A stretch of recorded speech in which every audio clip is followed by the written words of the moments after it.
Number 1, नागिन film की casting के दौरान राजकुमार कोहली ने विनोद खन्ना को एक अहम रोल के लिए अप्रोच किया था, लेकिन विनोद खन्ना ने यह फिल्म करने से मना कर दिया क्योंकि उन्हें सांपों के साथ काम करने में डर लगता था और वे कंफर्टेबल महसूस नहीं कर रहे थे। चूंकि फिल्म में सांपों का अहम रोल था और कई सीन में एक्टर को सांपों के साथ शूट करना था, इसलिए विनोद खन्ना ने खुद को इस प्रोजेक्ट से बाहर कर लिया। इसके बाद राजकुमार कोहली ने उनकी जगह जितेंद्र को साइन कर लिया। नंबर 2, फिल्म नागिन के क्रेडिट्स में इसे मुमताज की आखिरी फिल्म बताया गया था क्योंकि उस समय माना जा रहा था कि वह अभिनय छोड़कर शादी कर रही है, लेकिन वास्तव में उनकी आखिरी फिल्म आईना थी जो नागिन के बाद रिलीज हुई थी। मुमताज की शादी यूके बेस्ड बिजनेसमैन मयूर माधवानी से हुई और उसके बाद उन्होंने फिल्मों से दूरी बना ली। 1977 में आईना के बाद उन्हें अभिनय छोड़ने वाली अभिनेत्री के रूप में देखा गया। हालांकि उन्होंने 13 साल बाद 1990 में फिल्म आंधियां में आखिरी बार काम किया, जिसमें उनके साथ शत्रुघ्न सिन्हा और प्रोसेनजीत चटर्जी थे। ये फिल्म उनकी आखिरी ऑन स्क्रीन अपीयरेंस थी, जिसके बाद उन्होंने हमेशा के लिए फिल्मों को अलविदा कह दिया। इस तरह नागिन को भले ही उनकी आखिरी फिल्म बताया गया हो, लेकिन असल में उनकी आखिरी फिल्म पहले आईना और फिर आंधियां रही। नंबर 3, 1981 से 82 में राजकुमार कोहली अपनी सुपरहिट फिल्म नागिन का सीक्वल बनाने की योजना बना रहे थे, जिसका नाम लौट आई नागिन रखा गया था। इस फिल्म के लिए उन्होंने एक मजबूत स्टार कास्ट को साइन किया था, जिसमें शामिल थे शत्रुघ्न सिन्हा, ऋषि कपूर, राकेश रोशन कुमार, गौरव रंजीता, रीना रॉय, जो पहली फिल्म की मुख्य नागिन थीं। हालांकि फिल्म की आधिकारिक घोषणा कर दी गई थी, लेकिन यह कुछ कारणों से आगे नहीं बढ़ सकी। राजकुमार कोहली इतने बड़े स्टार कास्ट को मैनेज नहीं कर पाए। फिल्म का बजट बहुत ज्यादा हो रहा था और उस समय VFX तकनीक भी सीमित थी। लौट आई नागिन एक महत्वाकांक्षी प्रोजेक्ट था, लेकिन इसे आधिकारिक रूप से शेल्फ बंद कर दिया गया। नंबर 4, रीना रॉय जब नागिन की शूटिंग कर रही थीं, तब उनकी उम्र सिर्फ 21 साल थी। रीना रॉय ने बहुत कम उम्र में बॉलीवुड में कदम रखा था। नागिन उनके करियर के शुरुआती दौर की फिल्मों में से एक थी, लेकिन इस फिल्म ने उन्हें रातों रात सुपरस्टार बना दिया। उन्होंने फिल्म में मुख्य नागिन का किरदार निभाया, जो अपने प्रेमी की मौत का बदला लेने के लिए इंसानी रूप धारण कर लेती है और एक एक करके सभी दोषियों को मार देती है। नंबर 5, जब राजकुमार कोहली अपनी फिल्म नागिन के लिए लीड एक्ट्रेस की तलाश कर रहे थे, तब जितेंद्र और सुनील दत्त ने उन्हें रीना रॉय का नाम सुझाया था। राजकुमार कोहली पहले किसी और एक्ट्रेस को फिल्म की लीड नागिन के रोल में कास्ट करना चाहते थे। उस समय रीना रॉय इंडस्ट्री में नई थीं, लेकिन उन्होंने कुछ फिल्मों में अच्छी परफॉर्मेंस दी थी। जितेंद्र और सुनील दत्त दोनों ही रीना रॉय के टैलेंट से प्रभावित थे और उन्होंने राजकुमार कोहली को सलाह दी कि रीना इस रोल के लिए परफेक्ट रहेंगी। राजकुमार कोहली ने रीना रॉय को ऑडिशन के लिए बुलाया और उनकी स्क्रीन प्रेजेंस देखकर उन्हें लीड रोल के लिए फाइनल कर लिया। नंबर 6, रीना रॉय ने नागिन से जबरदस्त सफलता हासिल की और इसके बाद वह राजकुमार कोहली की लगभग हर फिल्म में नजर आईं, जब तक कि उन्होंने इंडस्ट्री से संन्यास नहीं ले लिया। नंबर 7, जब राजकुमार कोहली ने नागिन की घोषणा की, तो उनकी मूल योजना थी कि रीना रॉय के खिलाफ 5 बड़े विलेंस को कास्ट किया जाए।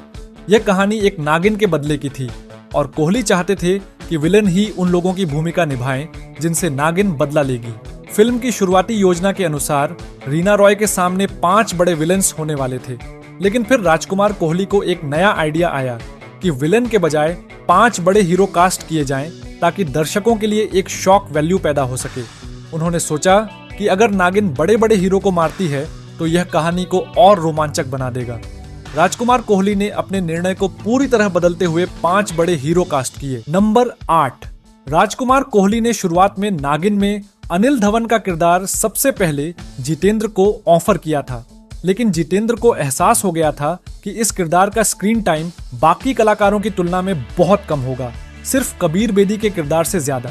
इस वजह से उन्होंने यह रोल करने से इनकार कर दिया। जब जितेंद्र ने अनिल धवन का रोल ठुकरा दिया, तब राजकुमार कोहली ने उन्हें नाग का किरदार ऑफर किया। इस किरदार की शूटिंग के लिए सिर्फ 10 दिन की जरूरत थी, जिससे जितेंद्र को ज्यादा समय नहीं देना पड़ा। व्यक्तिगत संबंधों के चलते जितेंद्र ने यह रोल स्वीकार कर लिया, हालांकि उन्हें यह किरदार ज्यादा खास नहीं लगा। जितेंद्र खुलेआम यह स्वीकार करते थे कि फिल्म में उनका रोल सिर्फ औसत एवरेज था। उन्होंने यह फिल्म सिर्फ अपने दोस्त और निर्देशक राजकुमार कोहली के साथ अच्छे संबंधों की वजह से की। फिल्म में उनका रोल न तो लीड था और न ही बहुत प्रभावी, लेकिन उन्होंने इसे निभाया क्योंकि इससे कोहली को एक बड़ा नाम जोड़ने में मदद मिली। अगर जितेंद्र ने अनिल धवन का किरदार स्वीकार कर लिया होता तो शायद वह फिल्म में ज्यादा कमजोर नजर आते। नंबर 9, जब राजकुमार कोहली ने नागिन की कास्टिंग शुरू की तो उन्होंने लीड नागिन का रोल सबसे पहले रेखा को ऑफर किया था, लेकिन रेखा ने यह रोल करने से इनकार कर दिया और इसके बजाय सुनील दत्त के अपोजिट भूमिका निभाने का फैसला किया। फिल्म में सुनील दत्त मुख्य लीड में थे और एकमात्र हीरो थे जो नागिन के बदले से बच जाते हैं। रेखा को लगा कि सुनील दत्त के अपोजिट रोल करना ज्यादा महत्वपूर्ण होगा क्योंकि वह एक मजबूत और अनुभवी अभिनेता थे। शायद उन्हें लगा कि लीड नागिन का किरदार जो बाद में रीना रॉय ने निभाया उनके लिए सही नहीं रहेगा। जब फिल्म रिलीज हुई तो यह रीना रॉय के करियर की सबसे बड़ी हिट बन गई और उनका किरदार सुपरस्टारडम तक पहुंच गया। रेखा को एहसास हुआ कि अगर उन्होंने नागिन का रोल किया होता तो यह उनके करियर के लिए बड़ा टर्निंग पॉइंट साबित हो सकता था। उनका खुद का रोल जो उन्होंने चुना था उतना प्रभावशाली नहीं था और फिल्म में उनका स्क्रीन टाइम भी कम था। इसके चलते रेखा अपने फैसले से नाराज और निराश हो गई। नंबर 10, जब राजकुमार कोहली ने नागिन की कास्टिंग शुरू की तो उन्होंने सबसे पहले सुनील दत्त के किरदार के लिए धर्मेंद्र को अप्रोच किया था। उस समय धर्मेंद्र कई बड़े प्रोजेक्ट्स में व्यस्त थे जिनमें शोले, चरस और ड्रीम गर्ल जैसी फिल्में शामिल थीं। उनके पास डेट्स की समस्या थी जिसकी वजह से उन्होंने नागिन करने से इनकार कर दिया। राजकुमार कोहली को मजबूरन किसी और बड़े स्टार की तलाश करनी पड़ी। धर्मेंद्र के इनकार के बाद राजकुमार कोहली ने यह रोल सुनील दत्त को ऑफर किया। सुनील दत्त ने फिल्म साइन कर ली और वह फिल्म के मुख्य हीरो बने जो अंत तक जिंदा रहते हैं। अगर धर्मेंद्र ने यह फिल्म की होती तो कहानी और भी दिलचस्प हो सकती थी, लेकिन उनकी जगह सुनील दत्त को लेने का फैसला सही साबित हुआ क्योंकि उनका किरदार फिल्म में मुख्य लीड के रूप में मजबूत दिखाया गया था। नंबर 11, फिल्म नागिन में कबीर बेदी के किरदार के लिए सबसे पहले राकेश रोशन को चुना गया था। राजकुमार कोहली चाहते थे कि फिल्म में एक युवा और चार्मिंग एक्टर इस भूमिका में नजर आए। राकेश रोशन उस समय उभरते हुए अभिनेता थे और उनकी स्क्रीन प्रेजेंस और डायलॉग डिलीवरी मजबूत थी। वह पहले भी राजकुमार कोहली की फिल्मों में नजर आ चुके थे, इसलिए उन्हें यह रोल ऑफर किया गया। किसी कारणवश राकेश रोशन इस रोल को नहीं कर पाए। इसके बाद राजकुमार कोहली ने कबीर बेदी को यह रोल ऑफर किया, जिन्होंने इसे स्वीकार कर लिया। कबीर बेदी की पर्सनैलिटी और दमदार आवाज इस किरदार के लिए एकदम फिट बैठी। नंबर 12, 1976 की फिल्म नागिन को हॉलीवुड और यूरोपियन सिनेमा की 2 चर्चित फिल्मों से प्रेरित माना जाता है। 1, the bride war black. 2, she killed in ecstasy. नागिन पूरी तरह से इन फिल्मों की कॉपी नहीं थी, लेकिन इसकी थीम और बदला लेने का pattern the bride war black और शी किल्ड इन एक्सटेसी से प्रेरित था।